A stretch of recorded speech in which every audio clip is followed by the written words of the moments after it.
ভারত পানি, আমাদের বিভিন্ন নদীর পানিগুলার উপরে ড্যাম তৈরি করে তারা নিয়ে যাচ্ছে, বহু দেন দরবার করে। এরা তো আনেই নেই, আগে যারা স্বৈরাচার ছিল এরা তো ইচ্ছা করেই আনে নাই। বাজারে নিত্য প্রয়োজনীয়, যেটা নিয়ে আপনারাও কম বেশি প্রায় গল্প শুনেন, হয়তো খাবার টেবিলে বসে মায়ের কাছ থেকে বা বাবার কাছ থেকে হয়তো এই বিষয়গুলো নিয়ে শুনতে থাকেন, আপনারা বন্ধু বান্ধব আলোচনার মধ্যে শুনতে থাকেন। আহ আমাদেরকে ডেফিনেটলি আমাদের নিত্য প্রয়োজনীয় জিনিস যেগুলো প্রয়োজন হয়, আমাদের এগুলোর উৎপাদন বাড়াতে হবে। আমাদের ক্ষেত্র বিষয়ে অনেকগুলো উৎপাদন, এর মধ্যে এই ব্যাপার নিয়ে নিশ্চয়ই আপনাদের পড়ালেখার কারণেই হয়তো কেউ কেউ রিসার্চ করেছেন। ডেফিনেটলি আমাদেরকে উৎপাদন বাড়াতে হবে, এবং আমাদের সাপ্লাই চেনের মধ্যে অনেক ঘাপলা আছে। যেমন প্রথমেই যদি বলা যায়, চাঁদাবাজির একটি বিষয় আছে, বিভিন্নভাবে বিভিন্ন জায়গায় চাঁদাবাজি হয়, প্রায় পত্রিকার নিউজে কি। এই বিষয়টিকে যেভাবে হোক আমাদেরকে নিয়ন্ত্রণের ভিতরে আনতে হবে, এই বিষয়টিকে যেভাবে হোক আমাদের নিয়ন্ত্রণ করতে হবে। সেক্ষেত্রে কিছুটা কমে আসবে, কিন্তু আমাদেরকে অবশ্যই আরেকটা সাপ্লাই চেন তৈরি করতে হবে। ট্রেডিশনাল যে সাপ্লাই চেন আছে সেটার বাইরেও সাপ্লাই চেন করতে হবে, যাতে জিনিসের দামটা কম বাড়ে। জিনিসের দাম ক্ষেত্র বিশেষে হয়তো বাড়বেই বাস্তবতা, কিন্তু একটা স্বাভাবিকতার মধ্যে যাতে বাড়ে, অস্বাভাবিকতার মধ্যে না বাড়ে। খুব সংক্ষেপে আমি এই জিনিসটা বললাম, যদিও এই জিনিসটি সবচেয়ে কনসার্ন বিষয় এখন। কিন্তু আমাদেরকে অবশ্যই উৎপাদন বাড়াতে হবে, আমাদেরকে মার্কেটিং এর নতুন ব্যবস্থা, উপায় পুরো চিন্তা করতে হবে, এবং প্রোডাক্টগুলো যাতে কোনো রকম বাধা বিঘ্ন ছাড়া একদম এন্ড ইউজারের কাছে যাতে পৌঁছতে পারে।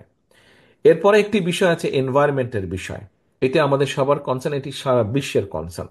আমাদের নিজেদের যেটি চিন্তা আছে, এনভায়রনমেন্টের মধ্যে খাল খনন এবং নদী খনন নিয়ে আলোচনা হয়েছে। খাল এবং নদী খনন এটি আমাদের one of the priority project. আমরা ইনশাল্লাহ আল্লাহর মধ্যে সুযোগ পেলে, মানুষের সমর্থন নিয়ে সরকার গঠন করলে, খাল খনন এবং নদী খননের অনেকগুলো কারণ আছে কেন আমরা করব।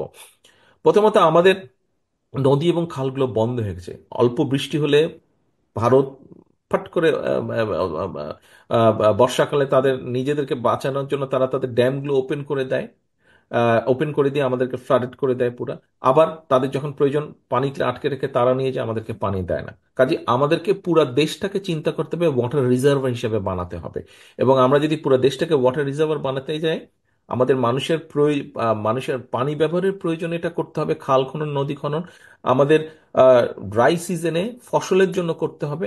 আরেকটা ভেরি ইম্পর্টেন্ট কারণে করতে হবে, যেহেতু নদী নালার পানি কমে গিয়েছে, খুব স্বাভাবিকভাবেই আমাদের আন্ডার ওয়াটার যেটা রিজার্ভার আছে সেখানে অনেক প্রেসার পড়ছে, এবং এটা দিনে দিনে নেমে যাচ্ছে।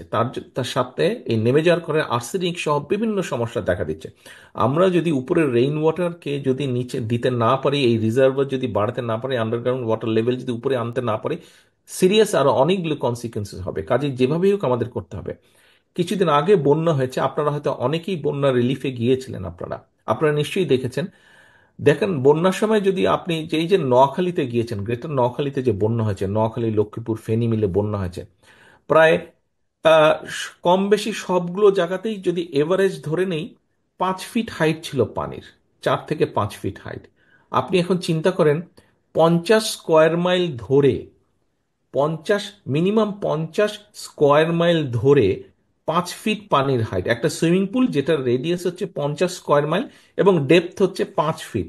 কি পরিমাণ পানি! তার মানে আপনি চিন্তা করেন, এই পানিটা কি হলো, 2 দিন পরে এই পানিটা সাগরে চলে গেলো, আমরা কোনো ইউজই রাখতে পারলাম না পানিটা। এই পানিটাকে আমরা ধরে রাখতে চাই, খাল খনন নদী খননের মাধ্যমে এই পানিটাকে ধরে রাখতে চাই। বহু কাজ করা সম্ভব। আমি দেখতে পাচ্ছি আস্তে আস্তে আপনাদের একটু ধৈর্যচ্যুতি ঘটছে, আমি শেষ করে দেবো এখনই।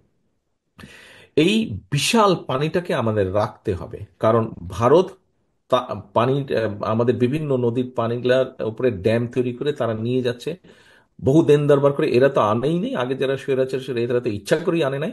আমাদেরকে এখন এটার ব্যাপারে আন্তর্জাতিক আদালতে হোক, ইউএনএ হোক, জাতিসংঘ হোক, আমাদেরকে সামনে ইনশাল্লাহ সুযোগ পেলে ফাইট করতে হবে, যাতে আমরা আমাদের পানির হিস্সা আনতে পারি। কিন্তু অ্যাট দ্য সেম টাইম আমাদেরকে অ্যাট দ্য সেম টাইম আমাদেরকে আমাদের সেকেন্ডারি অপশনও আমাদের রাখতে হবে, যে আমরা কিভাবে আমাদের ওই পানিগুলা, যে পানিটা আমরা এই মুহূর্তে ব্যবহার করছি না কিন্তু ভবিষ্যতে ব্যবহার করব, এইগুলোকে আমাদের ধরে রাখতে হবে, এই পানিটাকে আমাদের ব্যবস্থা রাখতে হবে।